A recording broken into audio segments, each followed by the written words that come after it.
hii merikebu ya Ruto iko kwa hii merikebu ya Ruto's government. Pastor Sami, kuna watu wako pale, of which kuna watu nimekuwa nikiomba watoke. Mmoja ameuma nje na kuna wengine watauma nje kwa sababu merikebu inatakiwa iende irudi. Na unajua kwa nini ninasema haya? Unajua election ya 2027 ama ile election inakuja itabeba maafa mingi sana, especially kwa wale wanatafuta kura, sababu nimeona wengine wakipelekana kwa uchawi wengi sana, na wengi nimeona. Unajua kwa nini watu wengi wanapelekea ama wanaishia kwenda kwa waganga? Kwa sababu ya viti hivi, ama wao kupata viti ama kupata kibali na viongozi. Ni kwa sababu in Kenya karibu asilimia kubwa ya watu wanachukia Mungu wa kweli. Usione tu viongozi wanasema Bwana asifiwe. Hamna. Viongozi wengi sana wa Kenya wanasema Bwana asifiwe, lakini nikichunguza vizuri asifiwi. Asifiwi. So unashangaa, yani watu, maana nimeona watu wanaenda nimeona machopa zinaenda, mtu anaenda kwa mganga na anaenda kupeleka mwanasiasa mwenzake ili afe na ndege ama afe na ajali, ili yeye abaki. Unaona sasa? So I saw that thing. Nimeona wanasiasa wakinuliana witchcraft, uchawi. Lakini wale ambao wanamwamini Mungu na wanamtumikia Mungu na wanamtolea Mungu, upendo wao kwa Mungu na utumishi wao kwa Mungu itawatetea sana maisha yao. Kwa sababu hata kama ni mwanasiasa ambaye ana madhaifu mingi, but ikifikia to a point that mwenzake anamloga, mimi huwa ninasimama na huyo mtu. Yani tu kiongozi yote ambaye analogwa, huo nasimama na yeye, sababu I hate witchcraft. Sisi wenyewe ni victim wa witchcraft, so we know what is witchcraft na madhara ya uchawi tunajua vizuri. Lakini kwa neema ya Mungu tukashinda, na wewe utashinda pia kwa jina la Yesu Kristo. So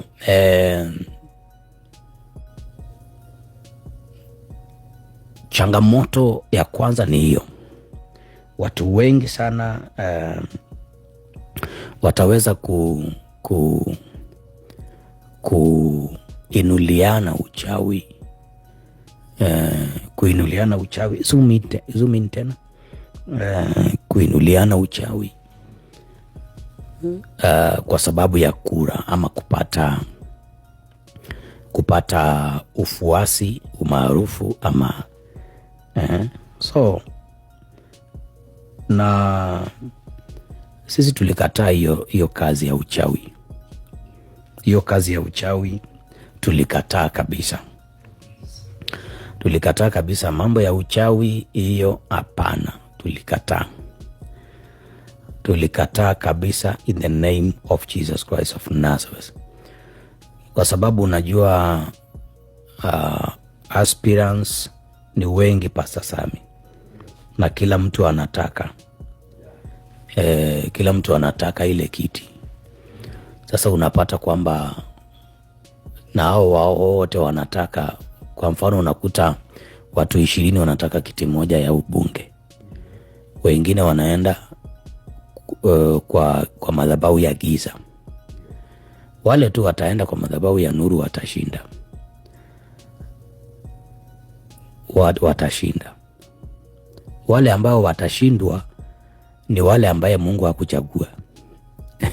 Maana lazima pia Mungu amechagua watu, kwamba huyu awe mbunge, kwamba huyu awe seneta, kwamba huyu awe governor, kwamba huyu awe MCA, mwakilishi wadi, kwamba huyu awe rais, huyu awe waziri. Unaona Kwa hiyo wale watu ambao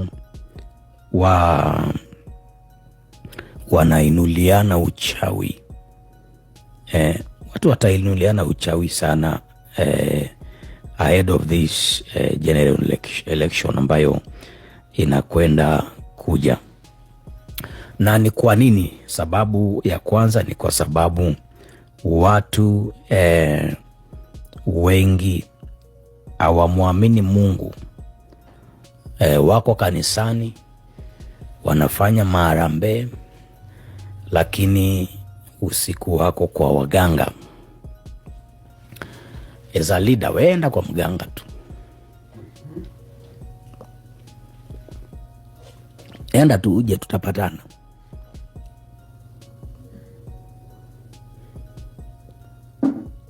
Enda kwa mganga, oshwa, pewa ndumba, uje, takuangusha mpaka ucheke.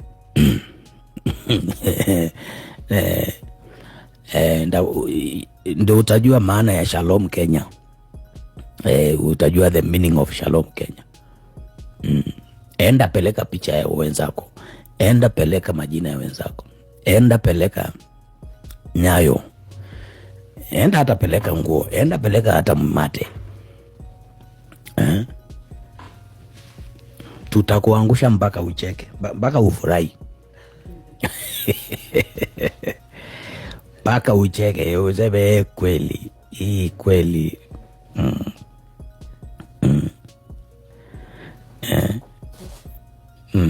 So changamoto ingine Pastor Sami ni kwamba kutakuwa na vurugu na fujo mingi sana. Sababu niliona kwenye maeneo tofauti ballot boxes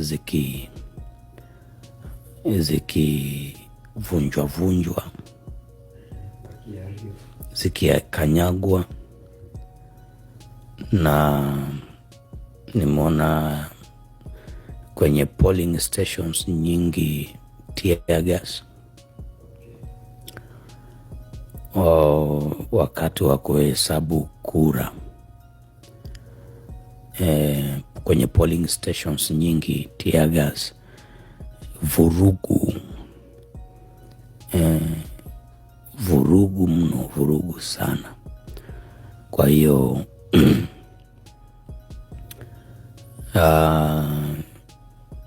kutakuwa na vitu kama hivyo, lakini kabla ya hapo utapata wanasiasa wanapanga kuuana.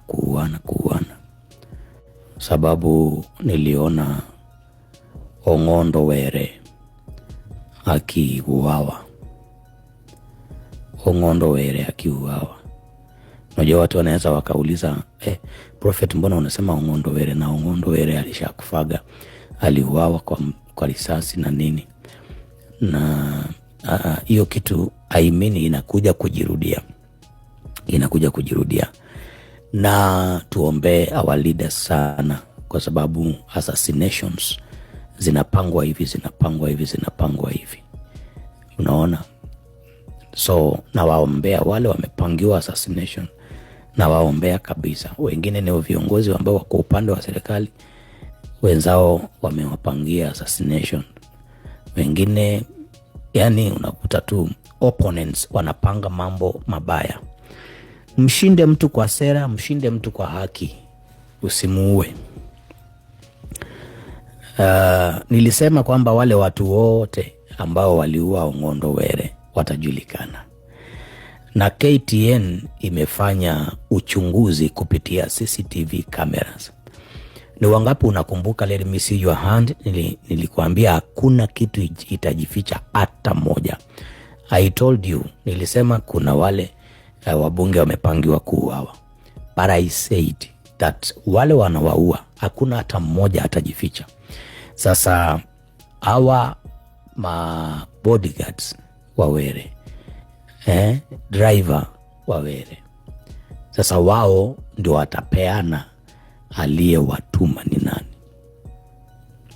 aliyewatuma ni nani. Unaona, aliyewatuma ni nani. Na kama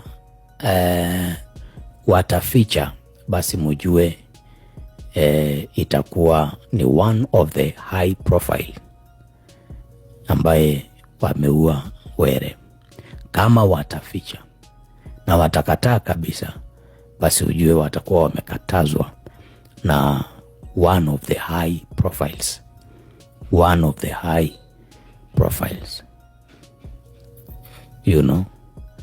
But it is my prayer that we expose everything by the mighty power of Holy Ghost. Let there be light. Andika hapo kwa comment yako, let there be light in the name of Jesus Christ of Nazareth. Lebrakos ketaya.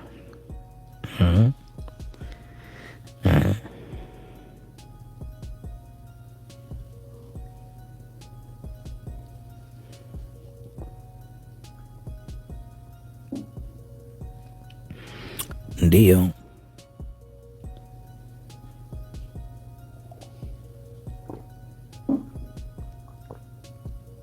High profile.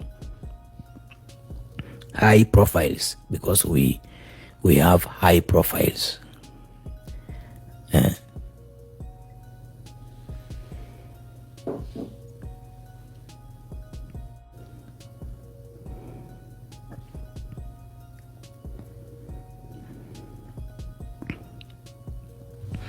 Ama nisiwe nawaambia vitu. Mulisema niwe ninawaambia. Mulisema prophet usinyamaze, uwe unatuambia prophet usinyamaze. Basi ndio hivyo sasa. Kama hivyo mimi nimekataa kunyamaza. Kwa hiyo muliona wenyewe, niliwaambia hakuna kitu itajificha hata moja. Hakuna kitu itajificha hata moja.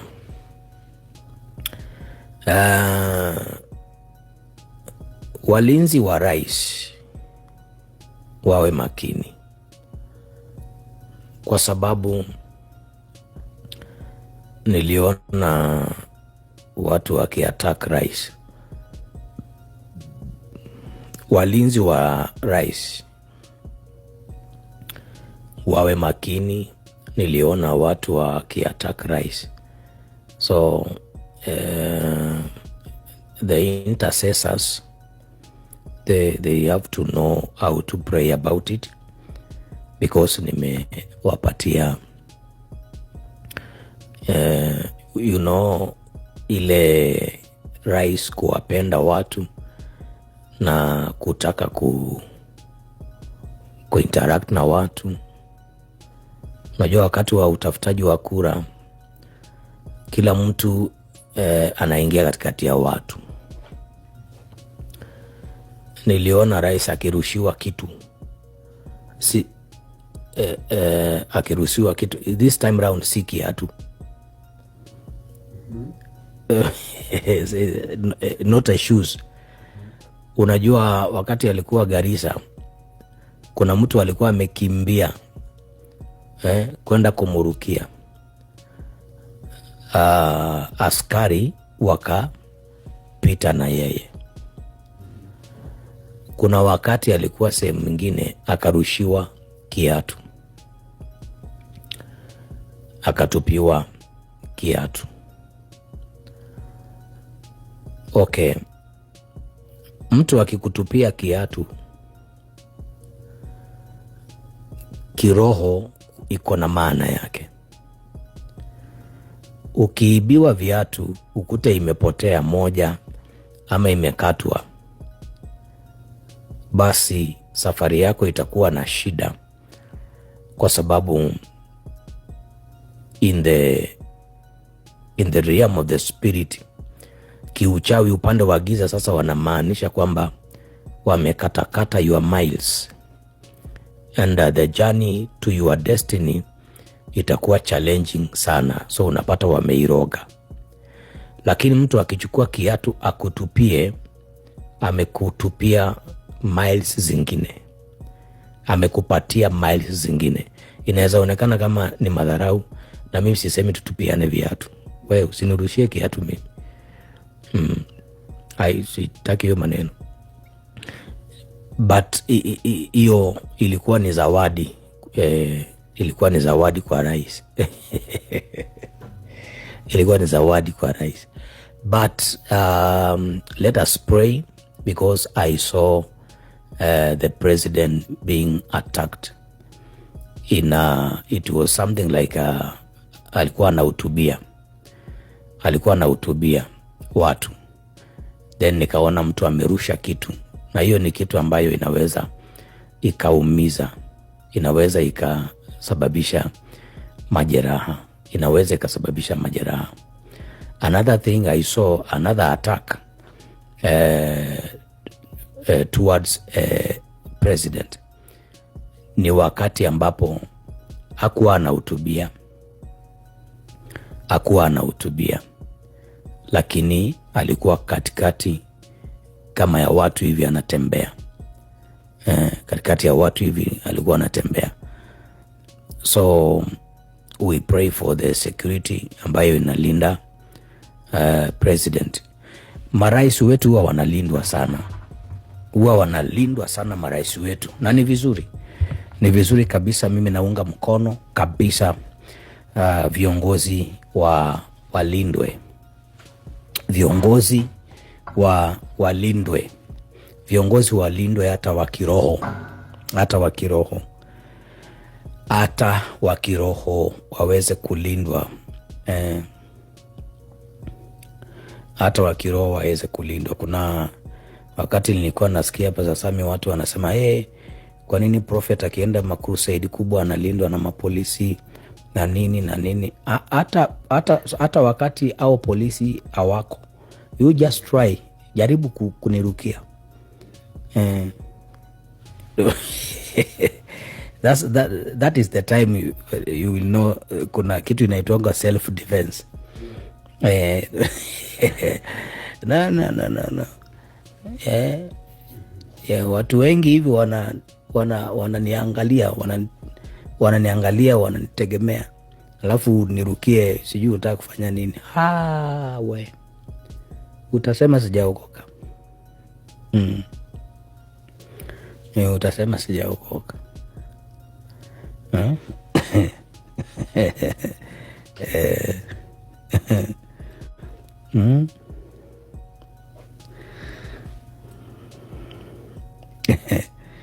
Siku hiyo utasema sijaokoka, alafu uniambie wokovu ni nini?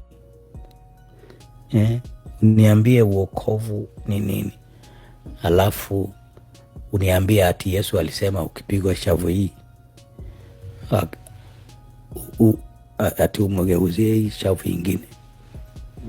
Nitakuweka shavu ya nani?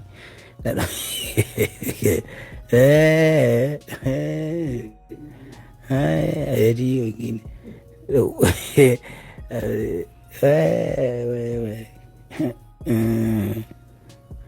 Nani ana mashavu ya kugongwa?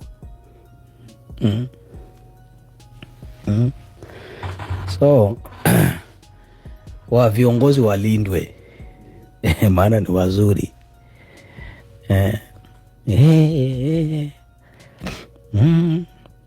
Unajua kwa nini? Na unashangaa hao watu wanasema Pastor Sami ati wanasema kwa nini tunalindwa? Kwa nini tunalindwa? ni watu wanajifanya wanajua Mungu. Na mimi nawauliza, hivi kuna mtu duniani analindwa kama Pop? Hata kuna rais analindwa kama Pop? Hakuna. Pop nani? Si ni mtumishi wa Mungu? Na wanauliza sisi hawaoni ya Pop. Jua Swahili wanasema nyani ya jioni. Wacha tu.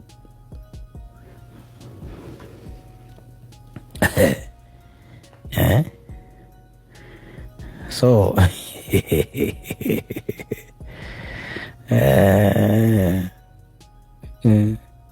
watu wananiombea,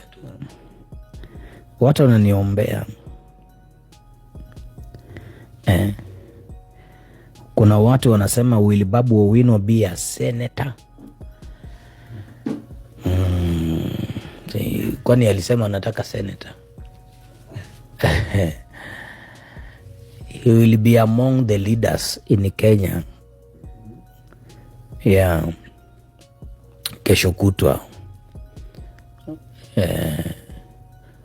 So unaona Pastor Sami. Kwa hiyo nimeona rais akirushiwa vitu na watu wenye hamaki na hasira. And let me, unajua kwa nini huwa ninafuatilia President Ruto sana wakati huu? Kipindi ile nilisema Uhuru Kenyatta na Raila Odinga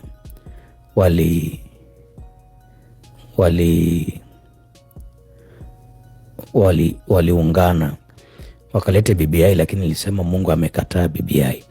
Na mnakumbuka kabisa nikasema BBI itakufa, na ikakufa.